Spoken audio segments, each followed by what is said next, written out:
Tetapi sebenarnya jangan dianggap remeh karena nantinya akan ke sana pasti. Ya toh? Nah, itu kita mau suka dengar bagaimana tanggapan Gembala. Mungkin Natran sudah bilang Pak Gembala James lebih pakar ini. Pak Gembala James. Memang dia spesialis LGBT.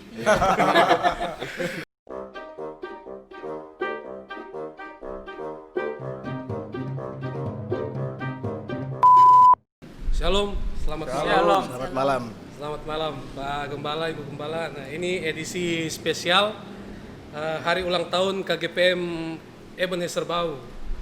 Dan juga malam hari ini spesial karena biasa cuman satu narasumber. Kali ini 4 sekaligus. Dan keempat-empatnya adalah Gembala. Dan yang tidak kalah spesial juga, biasa kalau podcast kita sendiri, ini ada pendamping MC Ketua Keluarga Muda. Nah, mungkin orang perkenalan dulu seperti biasa tuh sebelum diskusi. Mulai dari Bapak Eben, silakan. Shalom. Nama Eben Puli. Sekarang Ketua Persekutuan Keluarga Muda. Cuma ada pepanggil kata mau bantu-bantu kok nih dia. Jadi Siap dalam segala hal. Nah, dan ini bersyukur sekali karena orang bisa berkumpul di malam hari ini tentu dengan segala macam kesibukan. Orang tahu masing-masing punya kesibukan sendiri, tapi puji Tuhan bisa berkumpul di malam hari ini. Nah, mungkin orang mulai dari Pak Gembala Joy. Silakan Pak Gembala, perkenalkan diri. Ya, terima kasih atas kesempatan memperkenalkan diri. Iya. Ya, Gembala Joy Kerambitan. Ya, saya lupa saya melayani tahun berapa di sini. 2006 sampai 2010 pelayanan di sini. Sekarang melayani di Sidang Immanuel Tetei. Baru saja dipindahkan. Jadi itu saja yang akan diperkenalkan. Iya. Terima kasih. Ada kesibukan lain Pak Gembala, misalnya di luar tugas tanggung jawab pelayanan. Kira-kira apa? Atau masih fokus? Ya, fokus di pelayanan di sidang. Itu yang menjadi tugas rutin tiap hari. Oke, Pak Ya, Gembala. Terima kasih. Selanjutnya mungkin langsung Pak Gembala James Rumagit. Ya, saya Gembala James Rumagit. Saya yang menggantikan Gembala Joy. Joy, ya. Bukan Jadi orang. yang betul tahun 2011. 2011. 2011 terjadi pergantian di 27 Maret 2011 dan kemudian saya berakhir di sini pada tanggal 2 Oktober tahun 2017. Jadi ada 6 tahun sekian berada di sidang Ebenezer Bahu ini. Sekarang saya melayani di sidang Tesalonika Tanjung Batu, Manado. Oke. Iya. Terima kasih Pak Gembala James. Nah, ini paling Gembala Sonya siap-siap. Oh, kita berikut. Ternyata orang loncat dulu Pak. Gembala Servi, silakan. Ya, Pak terima Gembala. kasih. Shalom. Shalom. Nama saya Gembala Servi Rononuwu. Iya. Pelayanan saya di Ebenezer Bahu sejak tahun 2005 sampai 2006. Ya, 1 tahun menggantikan Gembala Sonya Tampang Umar. Dan sekarang ini melayani di KGPM Sidang Musafir Tambala. Ya. Sudah 5 tahun sekian sebagai ketua pimpinan majelis sidang dan sekaligus juga sebagai ketua badan pimpinan wilayah KGPM di wilayah 14 Tombariri Tatapaan. Dan di luar KGPM di pemerintah Kabupaten Minasa mempercayakan saya selaku anggota Oh, ada tugas. FKUB, Ya. Forum Kerukunan Umat Beragama di Kabupaten Minasa sampai sekarang ini. Itu sejak kapan Pak Gembala? Ya, sejak tahun 2018 ya. 2018 ya. 2018. Yang forum FKUB. Ya, di FKUB sampai sekarang. Berarti masih diberikan tugas tanggung jawab. Kepercayaan untuk Tanah Toa Runyut Amin. dalam konteks kerukunan umat beragama. Oke. Ya, terima kasih Gembala Servi. Nah, selanjutnya ini turang pe Ibu Gembala Sonya, silakan Bu. Ya, puji Perkenalkan Tuhan. diri. Ya. Terima kasih. Ya, Sebenarnya terima kalau ikut urut-urutan harus saya yang lebih pertama Ah. karena saya di Harus lebih duluan. Ebenezer Bahu tahun 2001. 2001. Bulan April kalau saya tidak salah. Iya. 2001 di Ebenezer Bahu sampai awal 2006. 2001 Ya, sampai jadi 2006. Berapa tahun itu? 5 tahun. Deket. 5 tahun. 5 tahun. Baru Gembala Servi. Baru selesai saya Gembala Servi. Gembala Servi, baru Gembala Joy. Gembala Joy. dan- Gembala Joy. Ya. Sekarang ini saya Iya. dalam keseharian tetap sebagai gembala KGPM Iya. tentunya, tapi Ada kesibukan Eh, lain. Tuhan mempercayakan saya menjalankan tugas tanggung jawab sebagai aparatur sipil negara di Oh, lingkungan kantor wilayah Kementerian Agama Provinsi Sulawesi Utara. iya.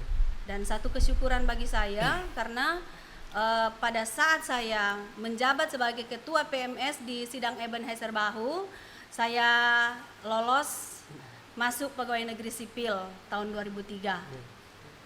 Saat saya menjabat sebagai ketua PMS di Ebenezer Bahu. Nanti kemudian 2006, 2005, 2006 saya menyelesaikan 2005 saya pindah dimutasikan ke Sidang Liwas, kemudian ke Minanga Indah. Jadi status saya sekarang Gembala Sunia Tampanguma, tepatnya Gembala Kaulusan Tampanguma karena saya sudah berkeluarga. Iya.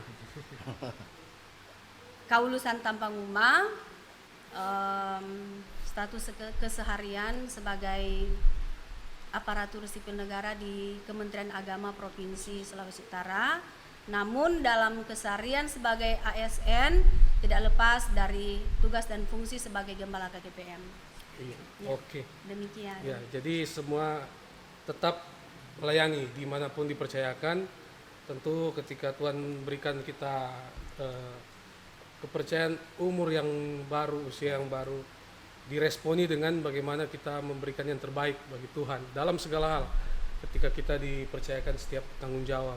Nah, kira-kira ini orang mau cari tahu kira-kira bagaimana perasaan waktu diundang, diberitahu tentang kegiatan ini, podcast ini, dan ternyata akan berkumpul lagi dengan gembala-gembala yang lain yang juga sama-sama pernah melayani di KGP Ebenezer Bahu. Ya, boleh Gembala James duluan mungkin. Kenapa mulai dari saya? Iya. Ya, terima kasih dimulai dari saya untuk Iya. pertanyaan. Ya, saya mengucap syukur bahwa selain ini momentum hari ulang tahun, tapi juga ternyata momentum perjumpaan.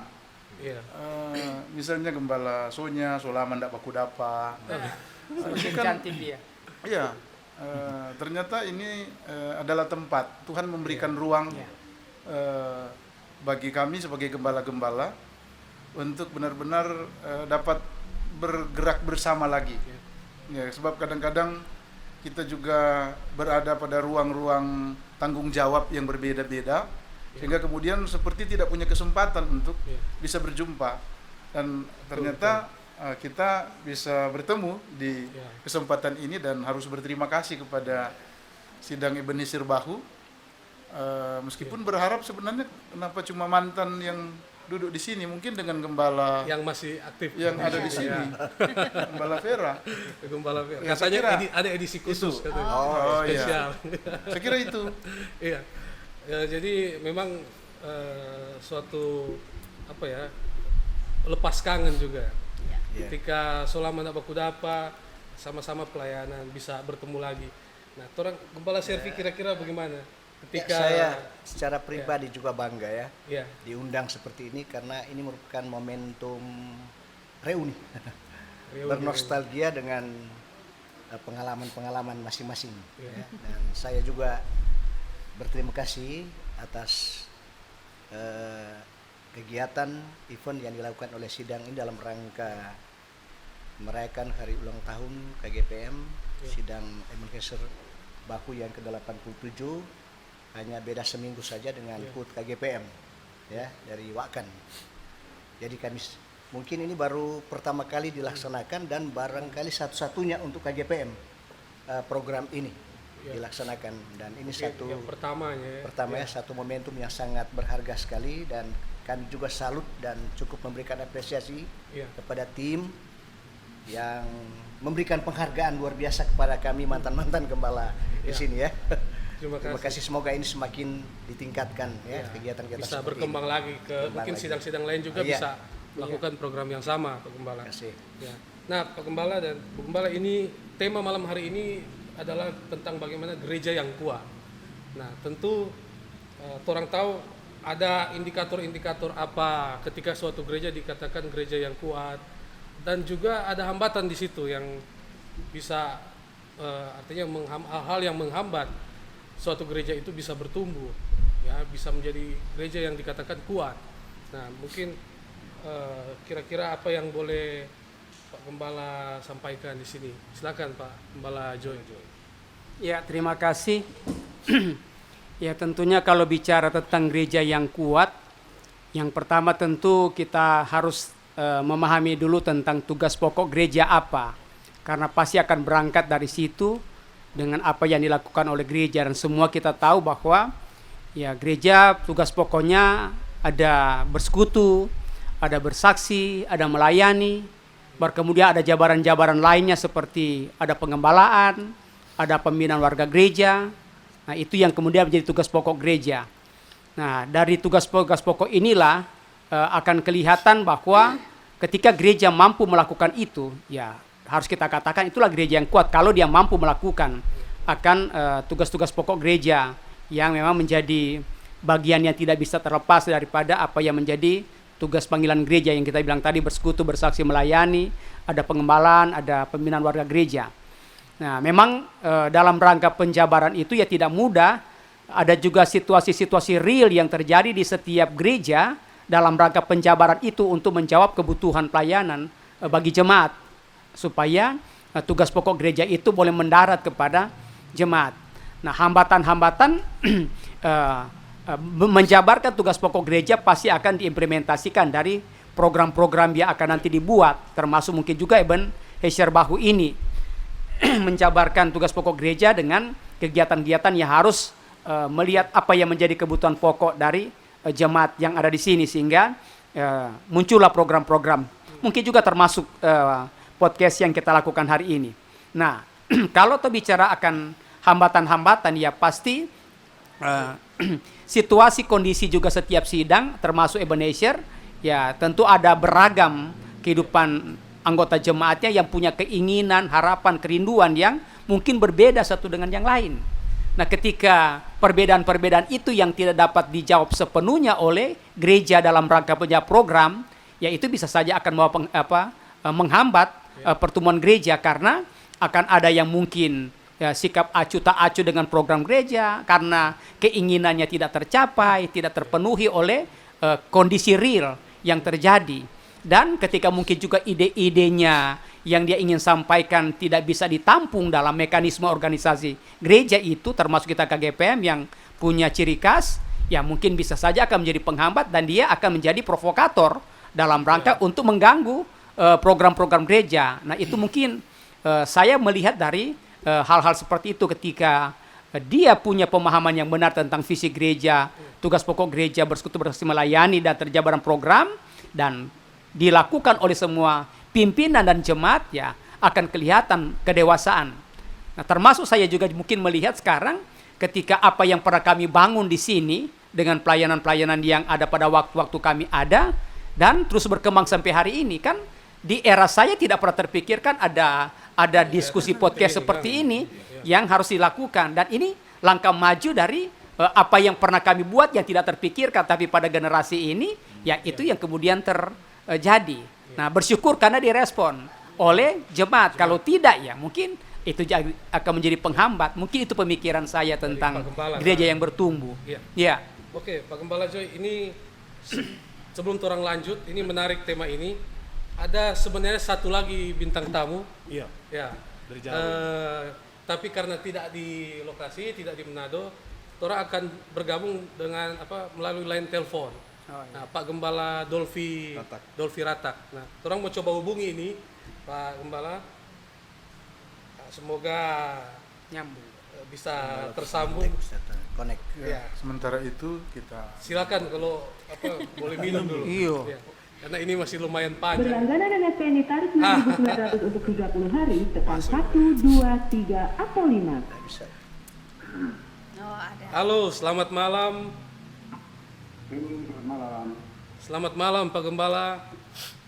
Yo, selamat malam Ryan. Ini Gembala so tahu yang bertelepon siapa ini? Ini Pak Gembala Dolfi. Iya. Iya. Nah, torang ini lagi sementara diskusi tentang tema gereja yang kuat. Nah, Ya, ini ada beberapa pertanyaan yang torang minta pendapat dari Pak Gembala. Mungkin boleh Eben yang sampaikan. oh ya. Iya, Mar, suara rupa kurang jelas ya. iya. Boleh. Oke. Halo Pak Gembala. Halo. Halo. Pak Gembala, dengan Eban ini. Iya, kurang jelas suaranya. Oh iya. Dekat sini. Oke, Ya, ya. halo Pak Gembala. Iya. Oke, sudah cukup. Oke. Dengan Eban ini Pak Gembala. Tunggu kita pakai headset mungkin nih supaya Oke, iya. Oke. mau pinjam headset dulu nggak jelas. Banyak Ebenezer di sini. Ebenezer Rambi.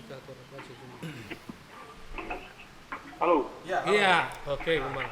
Masuk. Ya, oke. Iya, Wah. mantap. Ini jelas. Ya, Pak Gembala. Ya. Orang Ah, sementara ini dengan banyak oh sementara. Iya, sementara ini ini. Oh, Jadi kalau Pak Gembala mau selamat malam untuk semua. Iya. Malam. Di sini ada Gembala Joy, Joy, Gembala James, Iya, oh, Gembala Gembala Sonya Joy. dan Gembala Servi Gembala Sonya, Gembala James, iya, dan Gembala Gembala Servi. Servi. Oh Servi, Iya. iya. Selamat malam semua. Ya, selamat malam. Sehat-sehat Pak Gembala. Sehat. Iya. Puji Tuhan, 3 hari lalu dinyatakan negatif. Oh, Sempat kena hampir 3 minggu, 3 minggu. 3 minggu. 2 minggu lebih. Iya. Tapi Isolasi mandiri dia. terbukti Pak Gembala bahwa corona ada masih kalah Pak Gembala ya. Dengan pertolongan Tuhan. Amin. Jadi Pak Gembala orang ada mau bahas ini DP tema growing a spiritually strong church. Itu dia. Nah, orang mau tanya Pak Oh, Gembala. mantap itu.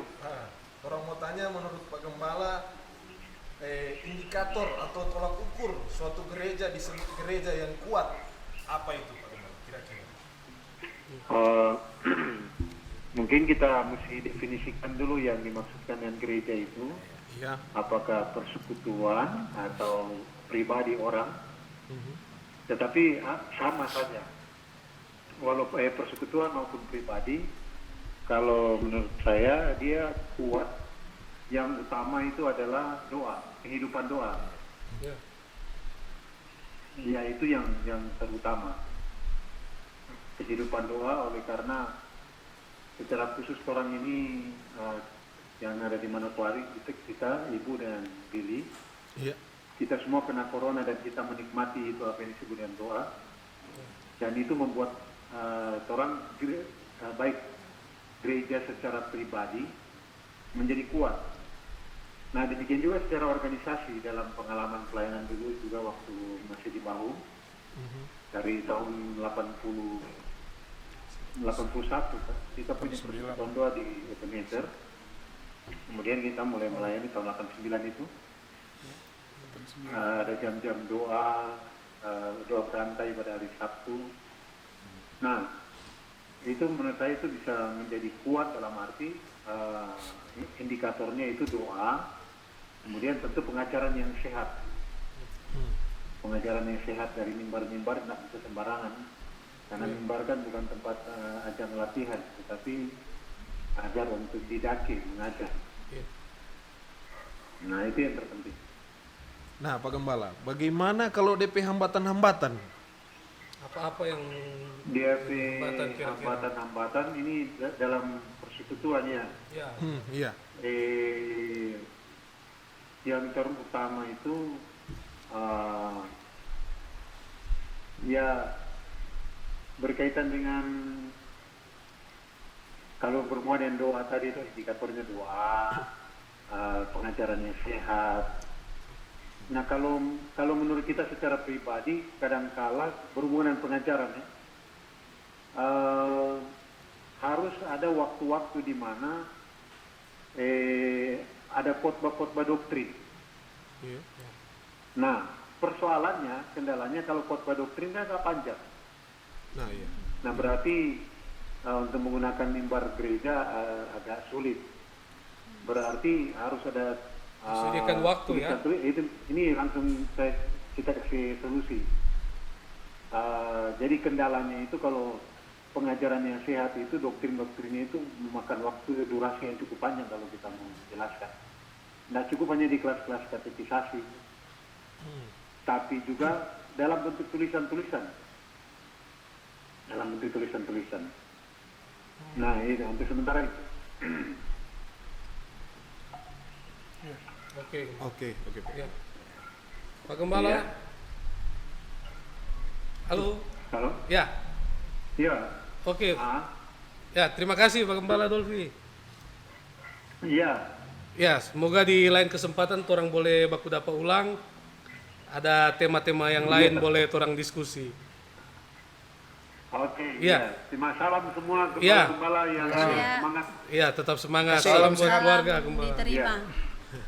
Iya. Ya, salam Terima kasih, sehat. Tuhan memberkati. Tuhan berkati. Oke, Pak Ya, shalom. Ya, Selamat selamat malam. malam. Malam. Ya, oke. Ya, ini orang lanjut ke Gembala James. Kira-kira selain yang disebutkan oleh Pak Gembala Joy dan Gembala Dolfi tadi, apalagi yang menjadi hambatan untuk gereja itu bisa disebut gereja yang kuat? Silakan. Ya, terima kasih. Saya kira memang parameter atau indikator disebut gereja itu kuat secara spiritual. Saya kira tidak semata-mata stabilitas. Dapat dia aman-aman, adem-adem. Tapi saya kira apakah gereja itu digerakkan oleh visi? Bisa saja terlihat sibuk, tetapi ada istilah aktivitas tanpa produktivitas. Sebab gereja yang produktif tidak hanya gereja yang mampu mengelola sumber dayanya, lalu kemudian memberdayakannya secara efektif, tapi bagi saya gereja yang kuat itu adalah gereja yang mengerjakan visi Allah. Gereja itu sebenarnya tidak punya visi. Gereja hanya melaksanakan visi Allah. Hanya melaksanakan dalam. Jadi tadi Pak Gembala Dolfi sudah bilang bahwa memelihara ajaran sehat.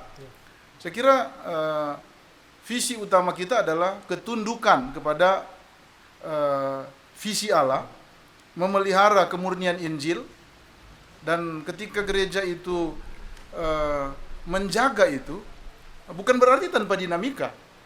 Dinamika itu sudah merupakan suatu konsekuensi daripada mengerjakan visi. Tidak mungkin mengerjakan visi itu tanpa ada tantangan. Ada banyak sekali persoalan yang kita bisa hadapi. Tetapi jika gereja mampu bergerak dengan kepastian langkah mengerjakan visi Allah, maka disitulah sebenarnya gereja itu menjadi kuat. Dan kekuatan kita tidak bersumber dari sumber daya yang gereja miliki, tetapi bersumber dari divine resources itu. Jadi sumber daya ilahi yang benar-benar menggerakkan gereja itu. Sehingga kemudian gereja mampu bukan sekedar bertahan pada dinamika-dinamika yang begitu hot kadang-kadang, itu sudah konsekuensi menurut saya. Tapi yang paling penting adalah gereja harus pastikan bahwa dia kerjakan visi Allah. Sehingga itu gereja growing a spiritually strong church. Itu benar-benar indikator bagi saya, indikator paling utama, yang paling esensial adalah mengerjakan visi Allah. Hal-hal yang tidak esensial itu yang seringkali justru orang banyak berdebat, menggunakan banyak energi untuk hal-hal yang misalnya memutuskan alokasi anggaran untuk satu program. Kita tahu bersama mekanisme kita di KGPM dengan rapat sidangnya, rapat tahunan sidangnya, kadang-kadang energinya sudah terlalu banyak di sana, tetapi miskin visi. Saya kira saatnya bagi kita untuk bergerak, tinggalkan perdebatan-perdebatan yang sifatnya secondary, tapi kita bergerak kepada sesuatu yang lebih bersifat substansial, sehingga gereja itu benar-benar bukan hanya sekedar ramai dengan program-program yang spektakuler, tetapi benar-benar digerakkan dan melaksanakan visi Allah. Saya kira itu. Terima kasih. Mantap sekali nih, Pak Gembala. Kita rasa ada yang mau ditambahkan pasti dari Gembala Sonya, silakan. Ya, terima kasih dari semua yang sudah menyampaikan pendapat. Ya. Saya mau melihat bahwa gereja yang kuat itu kalau dia mempunyai kepatuhan pada komitmen. Maksud saya kepatuhan pada komitmen karena setiap gereja itu memiliki aturan-aturan yang ditetapkan untuk diberlakukan secara bersama-sama baik ke dalam maupun keluar. Ketika ada kepatuhan pada komitmen untuk tunduk pada aturan, saya percaya, saya meyakini gereja itu akan kuat. Karena kalau warga jemaatnya tidak memiliki komitmen untuk taat, untuk patuh pada aturan yang ditetapkan, sudah pasti gereja akan pincang dalam perjalanan ke depan atau di dalam melaksanakan visi dan misi gereja itu sendiri. Jadi saya menggarisbawahi bahwa gereja itu harus betul-betul memiliki komitmen yang kuat dan melaksanakan komitmen itu dalam rangka mewujudkan suatu gereja yang kuat, bukan hanya dari segi fisik, bukan hanya dari pembangunannya nampak, tetapi bagaimana gereja itu kuat secara person, orang per orang memiliki hubungan-hubungan yang baik di dalam. Saya mau katakan bahwa gereja yang memiliki komitmen terhadap peraturan gerejanya sendiri dan warga jemaatnya yang memiliki kepatuhan dalam menjalankan itu. Karena tanpa kepatuhan menjalankan komitmen pada ketundukan untuk melaksanakan aturan gereja, seperti tadi Bapak Gembala Joy menyampaikan bahwa dalam rangka melaksanakan tugas kesaksian, pelayanan dan persekutuan gereja harus memiliki dasar. Itu kan tadi disampaikan, saya mau menyampaikan bahwa lebih memperkuat bahwa bagaimana yang menjalankan tugas pelayanan gereja dan warga jemaat yang ada di dalamnya memiliki kepatuhan melaksanakan komitmen untuk aturan-aturan di dalam gereja itu dilaksanakan secara benar. Kemudian gereja yang kuat itu berdasarkan pengalaman yang saya lihat baik waktu saya melayani di sini selama hampir 5 tahun lebih, saya mau mengambil satu memori saya di 2001 sampai 2005 bahwa ketika kita sebagai warga gereja dan sebagai pelayan jemaat, kita memiliki sikap menerima satu dengan yang lain apa adanya, itu sebenarnya merupakan salah satu indikator bahwa gereja itu kuat. Karena ketika kita tidak mampu menerima kekurangan sesama kita dalam satu persekutuan, di situ sebenarnya letak kepincangan. Atau kita tidak mampu menerima kelebihan, di situ merupakan hambatan, kegagalan gereja untuk dia bisa menjadi gereja yang kuat. Jadi itu saya mau sarikan bahwa harus punya komitmen melaksanakan aturan yang telah ditetapkan, baik ke dalam maupun keluar. Kedua, harus saling menerima kekurangan dan kelebihan. Karena dengan demikian hubungan seorang dengan yang lain dalam persekutuan jemaat itu berjalan dengan baik. Karena tidak menerima kekurangan kelebihan orang lain akan pincang. Saya kira begitu. Oke, mantap sekali ini. Panas-panas memang nih. Panas karena belum minum. Minum dulu. Silakan minum. Nah, biasa kalau terakhir ini DP kesimpulan kira-kira ini. Apa menurut Gembala Servi, gereja yang kuat itu bagaimana kira-kira? Memang menarik sekali materi ini. Ya. Sebenarnya berbicara gereja terkait juga dengan person dan personality. jadi pribadi dan kepribadian warga. Tetapi juga bicara gereja terkait juga dengan apa yang disebut community, persekutuan. Dan bicara gereja juga terkait dengan institusi, kelembagaan. Jadi tiga ini terikat ya. Bicara pribadi jemaat, bicara community, persekutuan, tetapi juga kelembagaan gereja. Itu tidak bisa dipisahkan. Nah, saya sebenarnya coba berangkat dari konteks jemaat mula-mula, ya. Kisah para Rasul 2 ayat 41 hingga 47. Di sana tergambar bagaimana kondisi jemaat mula-mula. Ya. Pola pelayanan yang mereka lakukan itu justru memberikan satu spirit kekuatan yang luar biasa. Ya.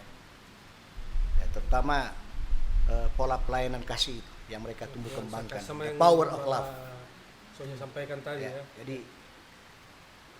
dengan dasar inilah mereka saling topang menopang, saling mengasihi, bahkan lebih menarik sampai mereka bisa menjual harta untuk kepentingan bersama. Ya. Kepentingan bersama. Itu menarik jemaat yang mula-mula, dan itu harus kita tumbuh kembangkan dalam rangka untuk memperkuat gereja itu. Ya. Melayani dengan kasih, terutama juga bagi pelayan pimpinan gereja. Artinya tidak ada motif-motif tertentu dalam rangka untuk pelayanan kepada jemaat. Ya. Yang kedua, kita juga belajar dari konteks jemaat mula-mula adalah the power of unity. Ya. Jadi kebersamaan, persekutuan, persatuan dan kesatuan jemaat itu terjalin begitu erat. Ya. Itu modal yang kuat yang harus ditumbuh kembangkan oleh gereja. Nah, pada ungkapan mengatakan bersatu kita teguh, bercerai kita runtuh. Nah, pengalaman saya di sini begitu. Saya tidak melihat dari berbagai latar belakang kehidupan jemaat, ya. Karakteristik jemaat. Jadi saya berupaya untuk jemaat semakin utuh jemaat, ya. Persatuan jemaat itu semakin tercipta, dan itu menjadi satu kekuatan utama dalam gereja. Dan yang terakhir, ya, tadi juga saya mendengar ungkapan dari Gembala Dolphy dan juga teman-teman, yaitu kekuatan doa itu penting juga. Doa. The power of prayer. Jadi apakah jemaat juga sudah turut mendoakan para pelayan-pelayan? Ya. Orang pelayan-pelayan sudah banyak mendoakan, baik gembala, penator dan diaken. Apakah jemaat juga mendoakan kami sebagai pelayan-pelayan? Karena orang juga sebagai pelayan kan dia banyak juga kelemahan dan keterbatasan. Sudah tugasnya mendoakan. Tapi orang juga tidak sempurna pelayan. Tapi justru kegagalan utama justru jemaat lebih banyak membicarakan sesuatu negatif kepada pelayan. Ya. Maksudnya kasih yang seharusnya Kasih itu tidak ada pada jemaat. Ya. Jadi makanya kita mungkin perlu belajar filosofi gula. Nah, ini ilmu baru ini. Meskipun dilarutkan di dalam kopi, tetap dia dibilang kopinya enak. Walaupun dia tidak kelihatan. Dilarutkan dalam apa saja tetap dia disebut kopi gula, tapi tidak kelihatan. Nah, prinsip pelayanan kita seperti itu. Meskipun orang banyak mendapat tantangan, hambatan, tetapi kami terus berbuat baik untuk kepentingan pelayanan jemaat. Sekalipun apa yang kami lakukan tidak pernah disebut-sebut oleh jemaat, tidak pernah diapresiasi, tapi kami tetap terima itu dalam pelayanan. Nah, itu. Yang penting kita melayani dengan kasih, dengan sukacita. Sebab prinsip saya sudah mendekati 30 ya, tahun gembala KGPM. Saya melayani jemaat bukan mau cari senang, tetapi saya melayani jemaat berpikir senang, melayani dengan senang hati. Sebab kalau mau cari senang mungkin salah profesi. Nah, tapi karena kita melayani dengan senang, hati senang, apapun tantangan dan hambatan kami terima dengan senang hati. Saya kira untuk sementara gitu dulu ya. Ini menarik tadi Pak Gembala Servi bilang ada yang sampai jual harta untuk kepentingan bersama. Iya. Kira-kira sekarang masih ada itu kalau Susah itu, no. Susah itu. Itu susah. Apa yang sampai mungkin hal-hal seperti itu sulit lagi untuk kita temukan sekarang, Pak Gembala? Kira-kira mungkin ada yang mau kasih tanggapan pengorbanan untuk orang lain. Iya, memang mungkin bukan sekarang kalau kita akan membandingkan dengan kehidupan jemaat mula-mula yang digambarkan Gembala Servi tadi, karena komitmen punya bersama dan dijual untuk kebutuhan bersama. Tapi sekarang ketika kita ada pada kondisi real pelayanan yang harus kita hadapi sekarang, kan tidak hanya juga semata dalam ukuran pemberian materi yang kita punya untuk tugas gereja supaya gereja itu kuat, tapi bagaimana juga komitmen diri kita dalam rangka yang harus kita korbankan dalam kegiatan-kegiatan pelayanan. Katakanlah kalau seandainya itu bicara kepada konteks para pemimpin pelayannya, ya kan gereja juga kan tidak bisa lepas dari institusi tadi katakan dan juga pribadi person ini toh kita semua ini. Nah, ketika kita juga mengorbankan sesuatu yang memang harus kita korbankan demi pelayanan, misalnya contoh, terkadang ada kegiatan-kegiatan keluarga yang harus juga kita korbankan dalam rangka menjawab kebutuhan pelayanan. Memang tidak materi kita berikan, tapi justru ada yang kita abaikan di keluarga misalnya, waktu dengan mereka, karena kita lebih fokus dengan menjawab kebutuhan jemaat, bahwa kita juga terkadang abaikan, dan itu bentuk pengorbanan yang kita juga beri.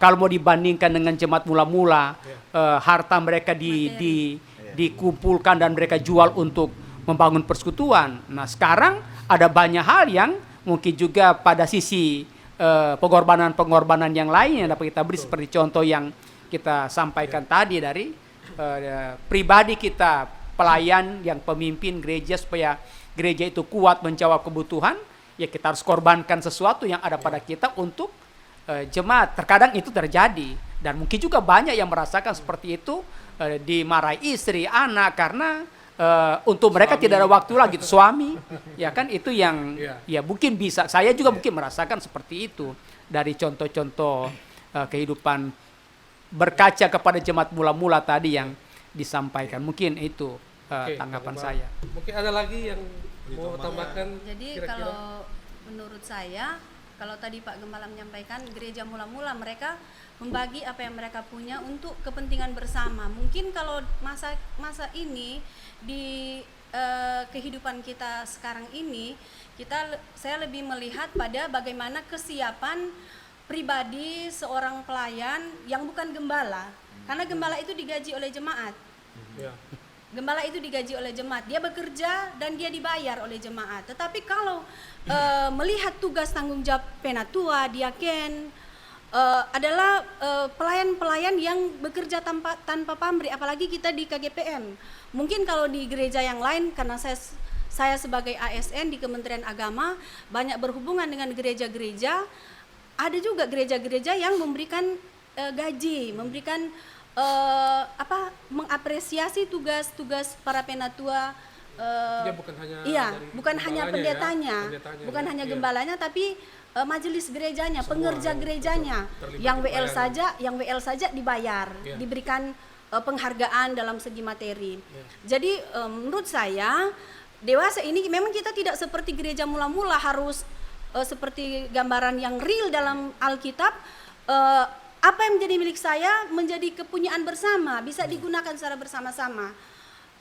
Kalau sekarang ini kita bisa memberikan apresiasi kepada penatua diaken di KGPM, ini adalah orang-orang yang bekerja tanpa pamrih, dan itulah sebenarnya pemberian diri, sesuatu yang harus dihargai, karena bagi kita KGPM untuk menjadi misalnya dalam jabatan-jabatan strategi di tengah-tengah jemaat seperti gembala tadi katakan, dia harus mengorbankan kepentingan keluarganya, dia harus mengorbankan kepentingan pribadinya untuk bagaimana dia full time melayani jemaat. Misalnya dia sebagai ketua BPS, dia sebagai penatua kelompok pelayanan, ada kebutuhan keluarga yang harus dia tinggalkan dalam rangka dia melaksanakan pekerjaan pelayanan bagi jemaat, dan itu tidak dapat dibeli dengan uang, tidak dapat dibayar dengan uang. Saya kira itu digarisbawahi adalah pemberian diri. Iya, mungkin secara materi misalnya, si A tidak mampu memberikan seperti si B, tetapi dia bisa memberikan waktunya secara full dengan keikhlasan, dengan kerelaan dalam melayani dan menata layani sesuai tanggung jawab yang dipercayakan. Kira-kira begitu. Ya, mantap sekali. Tolong mau dengar dari Gembala James, kira-kira masih ada atau mau lanjut ke... Ya saya kira Ya, silakan. yang dibicarakan tadi, saya kira ini juga merupakan bagian dari indikator ya, tadi saya kira melengkapi ketika fungsi-fungsi pelayanan itu dapat berjalan dengan baik. Gembala Sonya angkat tadi, rasio perbandingan antara gembala, ya kita di KGPM baru 1-2 sidang yang besar yang bisa datangkan 2 gembala. Tetapi rasio rata-rata kita cuma 1 gembala. Dan didampingi oleh puluhan penatua di akhir. Ya, puluhan. Jadi tidak mungkin keberhasilan itu hanya tergantung pada seorang gembala yang single fighter. Justru fungsi-fungsi daripada pelayanan itulah yang sangat penting. Seperti di Efesus 4 kan ayat 11 dan 12, dialah yang memberikan baik rasul-rasul, nabi-nabi, gembala-gembala dan pengajar-pengajar untuk memperlengkapi orang-orang kudus sebagai pekerjaan pelayanan bagi pembangunan tubuh Kristus. Jadi pembangunan tubuh Kristus itu terjadi ketika fungsi-fungsi pelayanan itu benar-benar hidup. Jadi value of unity tadi seperti yang dikatakan oleh Pak Gembala Servi itu, ketika itu semua hidup, maka itu menjadi indikator bahwa gereja itu hidup. Dan gereja yang hidup itu, itulah yang disebut sebagai strong church itu. Saya kira itu saya tambahkan. Mantap sekali. Nah ini Gembala ada salah satu isu yang berkembang ya belakangan ini. Isu umum. Nah, ini Eben juga di luar tema ini. dari tadi Eben mau tanya ini. Nah jadi kita kasih kesempatan spesial. Silakan. Ini berapa bulan lalu mungkin ya, orang dengar ada nih salah satu pemimpin gereja yang besar yang tiba-tiba mengatakan bahwa mereka mendukung LGBT. Oh ini DP program itu ya. DP pakar ini. Pakarnya. Waduh. Itu memang kalau kita mau lihat orang di apalagi di Manado, apalagi di Indonesia memang agak kalau mau Sembunyi gitu. mau anggap remeh masih mungkin, tetapi sebenarnya jangan dianggap remeh karena nantinya akan ke sana pasti. Ya toh? Nah, itu kita mau suka dengar bagaimana tanggapan Gembala. Mungkin Natran sudah bilang Pak Gembala James DP pakar ini. Pak Gembala James. Memang dia spesialis LGBT. Gereja yang mesti Ya, gimana ini Pak Gembala?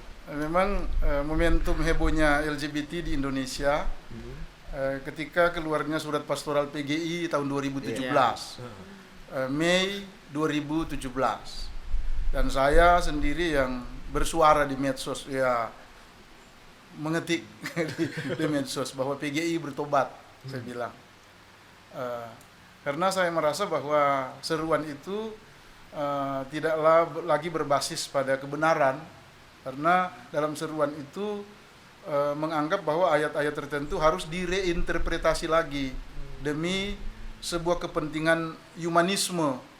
Dan kemudian dalam forum konsultasi teologi KGPM di Matani tahun 2018 kebetulan saya juga ditunjuk oleh Majelis Gembala untuk mempresentasikan materi tentang LGBT itu. Dan saya juga merasakan atmosfer penolakan terhadap materi saya itu kuat sekali justru di kalangan gembala-gembala karena di konsultasi teologi. Jadi ada banyak sekali teman-teman yang sudah mulai menganggap bahwa itu sesuatu yang normally, itu bukan sesuatu yang harus ditolak. Jadi itu harus diterima. Artinya saya mau mengatakan bahwa ternyata penetrasi terhadap pemahaman ini sudah sangat kuat masuk dalam persekutuan kita. Dan kalau kemudian itu sudah kita anggap sebagai sesuatu yang normal, mengingat dari data terakhir yang saya dapat bahwa sekarang di dunia ada 34 negara yang sudah memberlakukan pernikahan sejenis. Ada, ya, melegalkan pernikahan sejenis. Dan 99% dari negara-negara itu adalah negara Kristen. Hanya satu negara yang bukan Kristen, yang Muslim misalnya cuma Turki. Yang lain-lain itu negara Kristen. Apa artinya data ini? Ini data. Apa artinya dengan kekristenan sekarang ini? Artinya bahwa kekristenan sekarang sudah semakin mayoritas menolak Alkitab sebagai firman Allah. Karena mereka mulai mempersoalkan ini, ini tafsiran. Padahal Alkitab sudah bicara itu, bahwa itu sesuatu yang sejak asal, bahwa manusia diciptakan Adam dan Hawa. Tidak ada varian lain. Adam dan Adam. Tidak ada Adam dan Adam. Dan di negara-negara Adam tertentu, dan Petrus. jika gereja menolak untuk menikahkan itu akan masuk penjara. Dan itulah sebabnya kita sedang menghadapi tantangan yang luar biasa sekarang ini. Satu kekristenan yang artinya bagi saya iblis sedang menciptakan satu kekristenan imitasi. Dia tidak perlu menciptakan satu kekristenan yang terlalu bersifat antagonis dengan gereja ideal. Tetapi dia menciptakan satu gereja yang terlihat gereja tetapi sebenarnya bukan gereja lagi. Itu sebenarnya tantangan sekali. Aspal, asli tapi palsu. Nah, kalau kita tidak benar-benar peka dengan spirit zaman ini, spirit postmodern ini kan, roh utama dari postmodern ini kan relativisme. Itu semua termasuk Alkitab direlatifkan. Itu. Apalagi termasuk penolakan terhadap ketuhanan Kristus. Jadi karena Alkitab sudah digoyah, maka ketuhanan Kristus itu juga sedang ditolak. Finalitas Kristus sedang ditolak sekarang. Dan kalau itu kita biarkan terjadi, saya kira kita dapat bayangkan bahwa generasi dari anak cucu kita ke depan akan menjadi generasi yang tidak lagi punya spirit untuk bergereja. Nah, itu yang harus kita sikapi sekarang. Tidak banyak orang mungkin, termasuk saya katakan di waktu dikonsultasi itu, banyak yang tidak setuju dengan materi yang saya sampaikan. Saya bilang tidak peduli, Anda mau setuju atau tidak, tapi saya tetap berdiri pada kebenaran. Sola scriptura, hanya Alkitab. Sola gratia, hanya anugerah. Dan sola fide, hanya iman. Itu saja prinsip saya. Kalau berbeda dari itu silakan. Tetapi saya tetap berdiri seperti Paulus bilang kepada jemaat di Galatia, aku heran karena kamu begitu lekas berpaling dari Injil yang sebenarnya bukan Injil. Makanya dari tadi saya katakan gereja yang kuat harus tetap setia pada Injil, pada visi Allah. Gereja yang tidak lagi setia pada Injil, dia bukan gereja lagi. Itu saja. Oke, Pak Gembala. Saya kira sudah cukup terwakili tadi soal LGBT ya. Dan memang kalau di negara lain kelompok ini sangat frontal ya. Mereka bisa turun ke jalan menyatakan bahwa mereka adalah kaum LGBT secara terbuka, tidak seperti di Indonesia. Mungkin jarang sekali kita temui kelompok-kelompok ini menyatakan keberanian mereka masih malu-malu kucing. Ya, bahwa mereka adalah kelompok LGBT. Artinya masih tersembunyi. Dan justru ini yang menjadi harusnya gereja bisa lebih peka dan memberikan waktu atau perhatian yang lebih di dalam hal ini.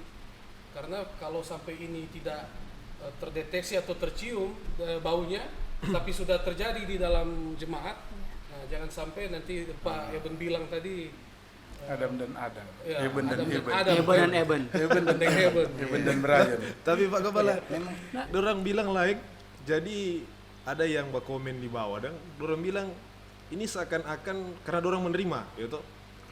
Jadi seakan-akan bahwa gereja ini takut ditinggal. Jadi gereja takut ditinggal oleh jemaat-jemaatnya. Takut kehilangan. Karena mereka yang berpilih LGBT. Jadi untuk mengakomodasi mungkin jemaat-jemaat yang dorang mengakui LGBT, jadi gereja harus mengakui. Nah itu bagaimana itu?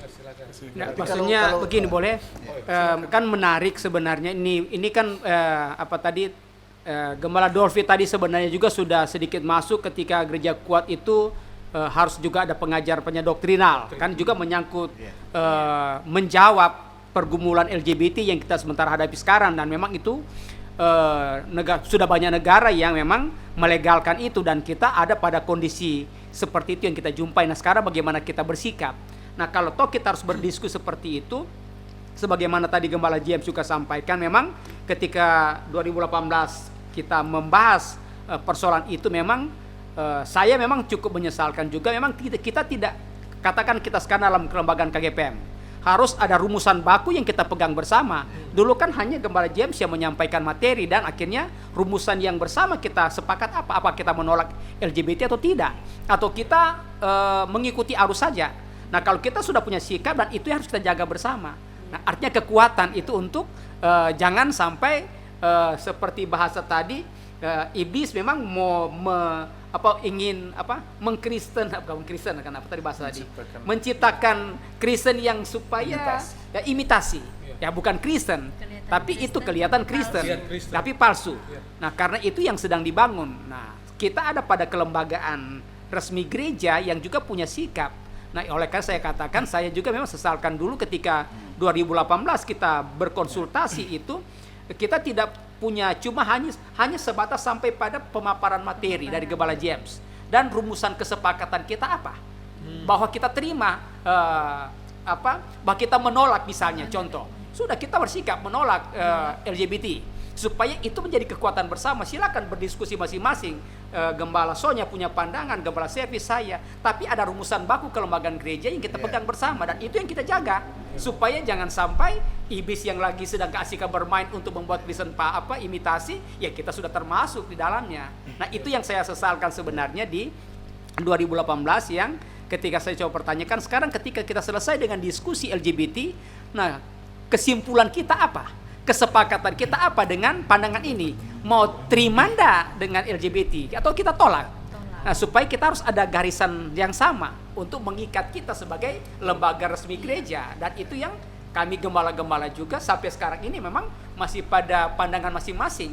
Nah, itu yang sebenarnya yang diimpikan pada waktu konsultasi, cuma tidak berlanjut, dan mungkin ya masih dititipkan Gembala James lagi akan menggumuli itu, supaya kita kan sedang ada pada diskusi tataran kebetulan kita dalam rangka ulang tahun KGPM 87, supaya itu ya akhirnya kita juga punya kekuatan bersama bahwa ya kita tolak LGBT. Akhirnya kalau ketika kita tolak itu, memang akhirnya kita berseberangan dengan pandangan PGI ketika rumusan surat pengembalaan pastoral yang dikirimkan. Ya kan PGI ada rumusan ya kemanusiaan, kita harus itu. Nah, akhirnya itu yang kita buat sekarang KGPM ragu-ragu di mana ada pada posisinya. Gembala-gembala silakan masing-masing, kan bisa. Ya saya punya pandangan, Gembala James. Nah, kita punya aturan yang sama yang harus kita jaga. Nah, mungkin itu yang kita rindukan dari diskusi kita sampaikan. Titipkan Gembala James lah. Kalau tidak salah, singkat saja ya. Kalau tidak salah, memang di konsultasi teologi Matani juga cukup alot ya membahas tentang materi LGBT yang dipresentasikan oleh Gembala James. Sehingga waktu itu kalau tidak salah kita juga sudah menyikapi masalah ini, bahwa gereja tetap menolak dengan tindakan LGBT ini, perilaku ya, maksudnya ini perilaku dan sikap yang dilakukan oleh LGBT, tetapi sebagai gereja dalam tugas dan visinya pelayanan kepada umat, kita juga tidak bisa menolak mereka sebagai bagian dari pelayanan gereja. Pelayanan tetapi menerima. Jadi kita menolak sikap dan perilaku mereka, tetapi gereja tetap melaksanakan tugas pelayanan pastoral kepada mereka. Itu kalau tidak salah sikap kita waktu konsultasi teologi. Jadi memang ini karena mereka juga bagian daripada gereja. Iya.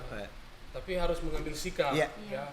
Artinya untuk hal-hal di mana gereja harus memang berkata tidak ya. Artinya memang namanya gereja dalam misi penginjilan, dan ada yang istilah gereja itu katanya sebagai bengkel, artinya memperbaiki manusia-manusia. Nah, salah satu juga yang jadi tugas, sasaran atau perhatian gereja ya kaum LGBT ini diarahkan lagi ke jalan yang benar. Tetapi gereja harus ambil sikap. Ya, tidak sampai hal-hal mana yang harus kita katakan tidak. Nah, dalam termasuk mungkin sampai ke tahap memberkati pasangan ini itu harus jelas menolak bahwa gereja tidak akan melakukan hal itu karena tidak sesuai dengan pengajaran tidak sesuai iman lagi Kristen. Dengan pengajaran iman Kristen. Nah, Pak Gembala, mungkin ini sudah cukup panjang dan orang mudah-mudahan di kesempatan berikut ada momen lagi bersama, banyak tema yang bisa orang bahas. Nah, kira-kira apa pesan untuk jemaat KGPM? Tapi boleh titip dulu. Secara silakan. Titip dulu karena ini forum yang terhormat dan ada panitia yang sudah ditunjuk oleh BPS, panitia yang sangat hebat. Berarti dalam percakapan ini menjadi tugas dari sidang Ebenezer Bahu untuk menyuarakan bahwa sidang Ebenezer Bahu menolak LGBT. Ada Tetapi formulasinya. tetap melaksanakan pelayanan, melayani iya, tapi menerima itu tidak. Menolak. Jadi seperti Gembala Joy katakan tadi, harus ada sikap menolak. Meskipun tetap terbuka untuk melayani, memberikan bimbingan, memberikan pastoral. Konseling, tetapi untuk melegalkan atau melakukan pemberkatan dan itu tidak, ya kita untuk disampaikan oleh sidang Ebenezer Bahu pada forum-forum resmi KGPM. Kira begitu kan? Ada titipannya. Iya, menjadi apa ya, tugas dari sidang Ebenezer Bahu untuk menyampaikan ke forum-forum resmi KGPM bahwa sidang Ebenezer Bahu menolak. Nanti ada DP teaser di atas mau KGPM menolak. Menolak. Ya. Semua yang ada di sini sepakat menolak. Ya. Oke.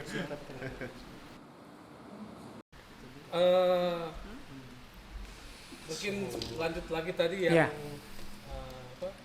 soal LGBT tadi ya, ketika gereja sudah mengambil sikap, saya rasa harus ada rumusannya ya, bukan cuma sekedar kita bicarakan di sini, tetapi paling tidak ada formulasinya, dan itu menjadi jawaban kita kepada publik dan juga pertanggungjawaban kita terhadap jemaat. Jadi jangan sampai ada jemaat yang bertanya-tanya sikap KGPM atau posisi KGPM ini ada di mana dalam hal ini. Nah, mungkin itu bisa dipertegas lagi ya. Ya, ada bagian atau ada forumnya. Dan kira-kira apa yang boleh Gembala Servi sampaikan buat jemaat KGPM, mungkin secara khusus jemaat di Ebenezer Bahu, ada pesan terkait dengan pemilu kada yang tidak lama lagi akan orang hadapi. Nah, silakan Gembala. Mantan Panwas. Mantan Panwas. Silakan Gembala. Ya, tentu yang pertama ini pesan ya. Pesan ya. Ciptakan netralitas. Oke, sebagai gereja. Harus ya. Dan tunjukkanlah sikap politik yang elegan dan positif. Artinya sebagai gereja yang juga sebagai warga negara, hendaknya kita mampu menempatkan posisi kita sebagai gereja berpartisipasi dalam rangka proses demokrasi pemilu kada ini. Jangan sampai ajang pemilu kada ini berdampak dalam konteks kehidupan berjemaat. Akhirnya jadi terpecah-pecah warga jemaat oleh karena berbeda warna. Pemilu kada itu hanya 5 tahun, tetapi pelayanan tidak akan pernah berakhir. Ya, itu harus kita ingat. Karena kalau punya dampak dalam konteks kehidupan pelayanan gereja, ini menjadi sebuah ancaman yang besar perpecahan dalam gereja. Misalnya contoh, ya ini pengaruh dampak dari politik pemilu kada. Misalnya gembala warna A, kemudian jemaat warna B. Pada saat perkunjungan gembala tidak bisa mengunjungi karena warna lain. Nah, itu contoh tuh. Kalau darah ada AB. Darah ada AB. Kalau warna tidak ada ya. Begitu pula dalam pelayanan majelis ini praktis ya, contoh praktis. Penatua warna A, diaken warna B. Ya, tidak bisa berkoordinasi pelayanan karena masing-masing berbeda warna. Ini bahayanya kalau berdampak dalam kehidupan persekutuan pelayanan gereja. Jadi pesan kami, mari kita tunjukkan netralitas dalam rangka pesta demokrasi ini, tetapi sebagai warga negara yang baik kita berpartisipasi dalam proses demokrasi dengan menyalurkan hak politik kita lewat suara kita pada tanggal 9 Desember yang Iya. akan datang. Mantap Kasih. sekali. Silakan Gembala Joy, silakan. Iya, pasti sebagai warga gereja jangan golput. Itu Artinya tetap salurkan hak politik kita untuk memilih pemimpin bangsa dan secara khusus untuk daerah kita adalah tanggung jawab iman untuk ikut serta pada proses menentukan orang-orang yang terbaik yang tentunya disukai Tuhan dalam rangka kepemimpinan daerah. Sehingga sebagai warga gereja kita jalankanlah fungsi kita tentu dengan tetap ada pada kondisi dan posisi yang kita sadar bahwa tidak akan mengganggu keutuhan gereja. Sebab hak politik kita juga ya warga gereja dihormati, dihargai, silakan. Tetapi jangan sampai mengganggu keutuhan pelayanan gereja. Dan kalau itu sudah mengganggu ya bahwa justru kita sendirilah yang akan menghancurkan gereja itu sendiri dari cara-cara yang tidak benar.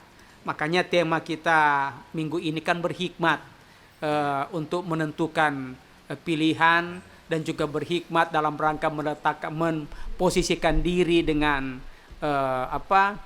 pesta demokrasi supaya ketika kita berhikmat kita tahu keputusan-keputusan tepat yang benar yang akan dilakukan dan juga berhikmat untuk menjaga keutuhan gereja. Itu pesan saya kepada kita semua sebagai warga gereja dalam rangka menghadapi pemilu kada. Ya. Oke, selanjutnya Gembala Sonya, silakan Gembala. Ya, dalam menghadapi pilkada ini sudah pasti seorang dengan yang lain akan ada perbedaan. Pasti. Tapi saya katakan berbeda itu indah bila dipadukan secara tepat, diletakkan, didudukan secara benar. Kalau perbedaan itu tidak diletakkan, tidak didudukan secara benar, maka dia tidak menjadi indah. Meskipun warga jemaat kita, pimpinan anggota jemaat berbeda dalam menyatakan keinginan untuk memilih pasangan-pasangan yang sudah ditetapkan, tetapi ketika dia mendudukan itu secara tepat dan benar dalam kebersamaan bersidang jemaat, saya yakin itu akan jadi indah. Dan sebenarnya perbedaan itu bukan hanya indah tetapi merupakan suatu kekayaan. Karena akan ada, saya minta maaf, akan ada keuntungan-keuntungan dalam tanda kutip ketika kita berbeda dalam banyak hal. Apabila perbedaan itu diletakkan, didudukkan secara tepat dan benar pada tempatnya. Tapi ketika itu tidak diletakkan, didudukkan pada tempat yang sebenarnya secara tepat, maka perbedaan itu tidak menjadi indah, perbedaan itu tidak menjadi satu kekayaan. Bagi kita sebagai warga KGPM, saya pinjam kata dari Bapak Gembala Rondonuwu, netral, dan kata-kata dari Gembala Joyke apa tadi? Jangan golput. Iya, jangan golput. Itu dua penting, netral dan jangan golput. Iya, amin. Oke, terima kasih Gembala Sonya. Nah, silakan Gembala James. Banyak ini teman-teman udah bilang termasuk sikap pilkada. Iya. Tambah satu juga, jangan kekanak-kanakan. Ini boleh jelaskan ini. Artinya dewasa. Iya. Politik. Dewasaan itu kan mampu menghormati, mampu menghargai. Iya. Ya, Ketidakmampuan setiap perbedaan, untuk menghormati, tidak mampu menghargai kan itu tuh kekanak-kanakan. Iya. Jadi jangan kekanak-kanakan. Itu saja. Be wise. Be wise. Iya. Seperti itu. Terima kasih. Oke.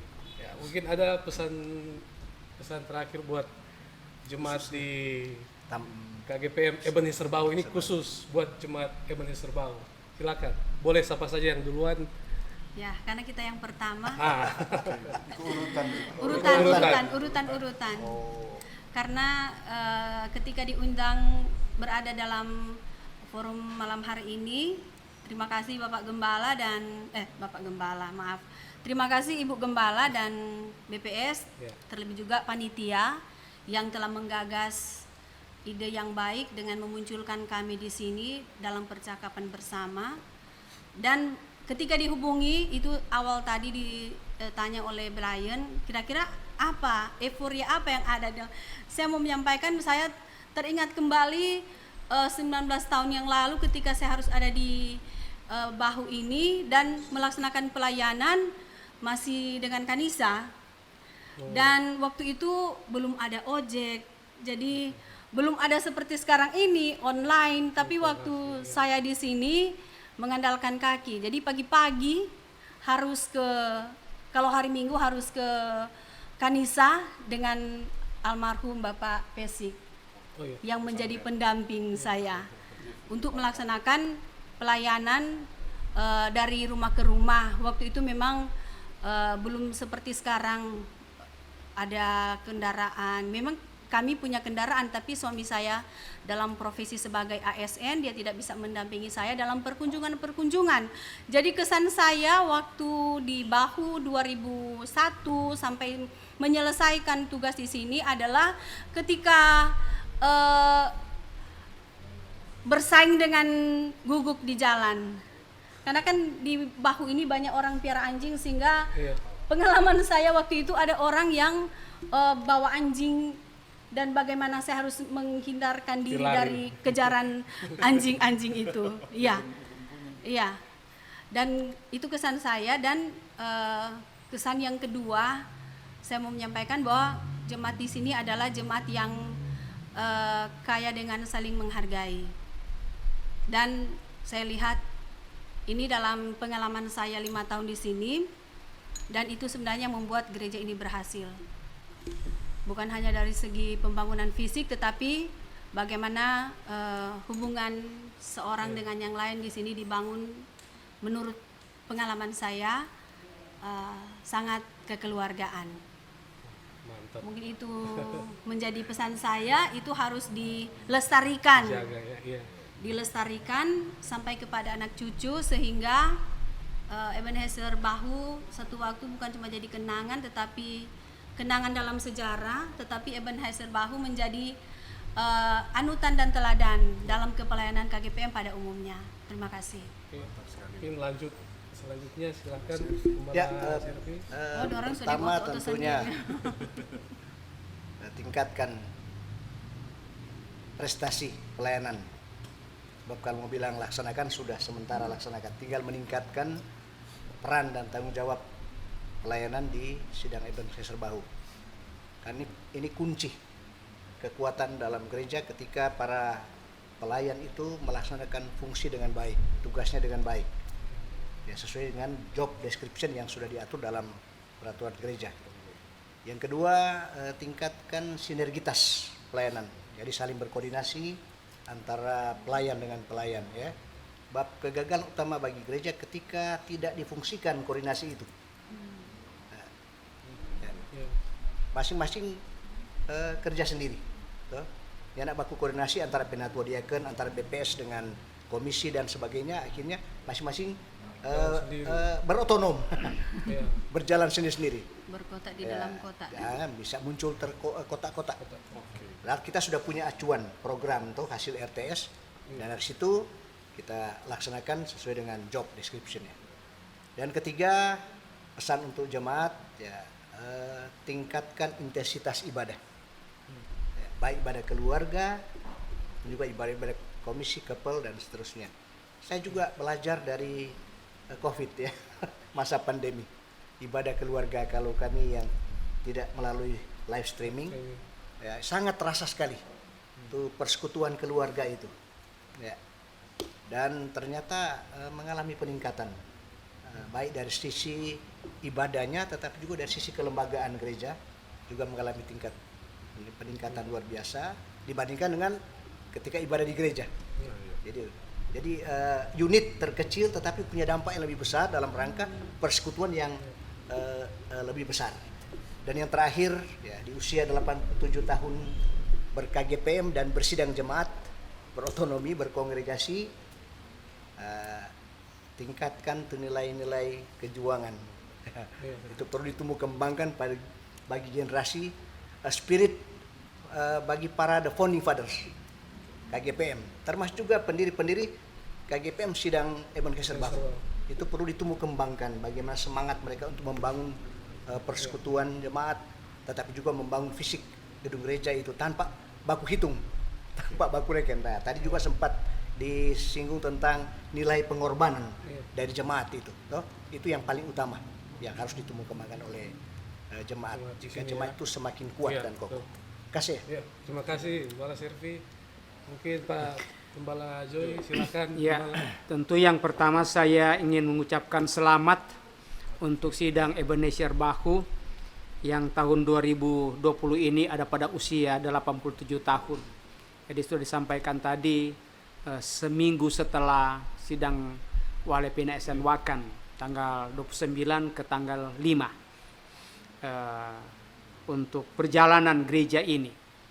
Dan tentunya dalam perjalanan yang sudah dilewati dengan berbagai dinamika kehidupan dan juga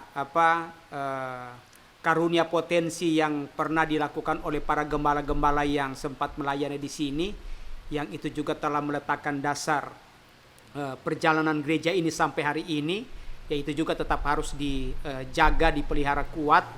Apa yang pernah dilakukan oleh Gembala Dolfi, apa yang pernah dilakukan oleh Gembala Sonya, apa yang pernah dilakukan oleh Gembala Servi, oleh Gembala James, dan sekarang Gembala Vera, itu ya pasti masing-masing kami yang punya ya pengalaman masing-masing, kasih karunia Tuhan yang Tuhan beri, sama-sama gembala, tetapi terkadang untuk melihat kondisi-kondisi real jemaat yang memang harus membutuhkan perhatian tersendiri yang mungkin tidak akan sama satu dengan yang lain dalam menghadapi setiap era yang terjadi. Seperti ketika saya harus menggantikan Gembala Servi di sini 2006 sampai 2011, ya kan? Waktu memasuki di sini, ya kan, itu juga masuk dalam posisi dadakan yang harus mengisi kegiatan pelayanan. Jadi yang dikala sidang ini juga sedang ada pada kondisi yang bukan pecah, tapi dinamika yang terjadi karena kepemimpinan belum penuh semua. Ketua BPS hanya ada wakil ketua BPS, wakil ketua sudah di tempat lain, dan sementara sekretaris sidang di sini pada waktu itu yang juga adalah ketua PMS di atas harus membagi waktu, dan oleh karena itu kemampuan keberanian juga seorang gembala untuk masuk kepada hal-hal yang sebenarnya bukan pada ranahnya tetapi harus berani. Saya mencontohkan misalnya begini, ketika harus ada rapat BPS, nah tahu siapa yang harus memimpin karena tidak ada yang itu, dan saya harus masuk pada suasana kondisi seperti itu untuk ada rapat. Dan oleh karena itu saya harus mainkan peranan saya yang kadangkala juga dalam tanda kutip sedikit bukan bermain politik, tapi sedikit manuver yang harus dilakukan. Ya, saya buat rapat majelis yang memang wewenang PMS. Tetapi saya tahu tujuan saya ada juga di sana, ada yang harus disentil ke BPS yang bukan wewenang saya. Ketika di rapat bersama majelis yang saya pimpin bersentuhan dengan BPS, saya persilakan BPS menjawab supaya akhirnya mencari solusi bersama dalam rangka persoalan. Ya, itu keberanian yang harus dilakukan, dan kemudian toh akhirnya terjadilah kepemimpinan terisi penuh di era mulai ketika Ibu Prof Siani Mandang jadi ketua dan Billy Polii, dan mulailah kami berjalan utuh kepemimpinan, dan harus ada kemampuan manuver dari setiap kita melihat kondisi real. Oleh karena itu yang saya juga sampaikan, ya jaga suasana-suasana hati seperti itu supaya jemaat ini akan terus bertumbuh dalam kedewasaan dengan pengalaman-pengalaman pelayanan seperti apa yang sudah dilakukan oleh Gembala James, sekarang Gembala Vera, dan itu akannya menjadi kekuatan bagi sidang. Itu akan kelihatan memang gereja ini terus bertumbuh.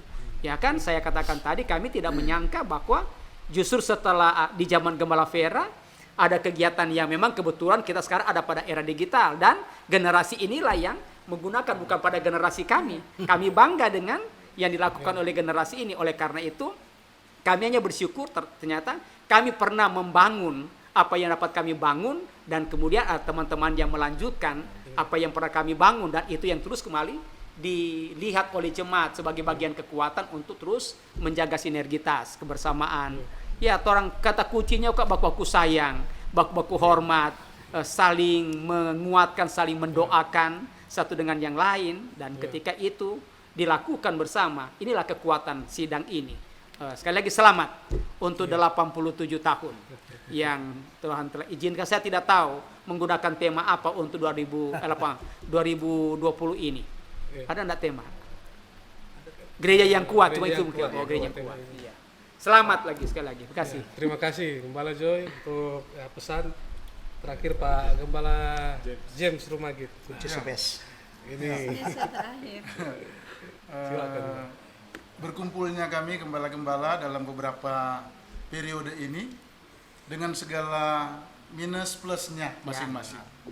Pesan saya kepada seluruh anggota jemaat KGPM Sidang Ebenezer Bahu, tidak usah banding-bandingkan. Iya. Orang semua punya kekurangan, Dan orang kelebihan. semua punya keterbatasan. Ada kelebihan. Mari orang menikmati pelayanan ini.